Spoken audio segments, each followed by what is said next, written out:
In a fish tank, there are 36 guppies to 54 goldfish. What is the ratio of guppies to goldfish as a fraction in simplest form? So first we're going to write this ratio as a fraction, and it's guppies first, then goldfish. So we have 36 guppies and 54 goldfish. And then we have to find this in simplest form, so we're going to start dividing out. So the easiest thing to do would be to divide out the greatest common factor. What's the largest number that I can divide out of both of these? And that is going to be, I believe, 9. So let's give that a shot.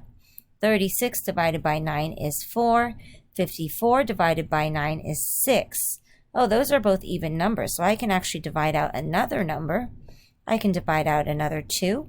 4 divided by 2 is 2. 6 divided by 2 is going to be 3.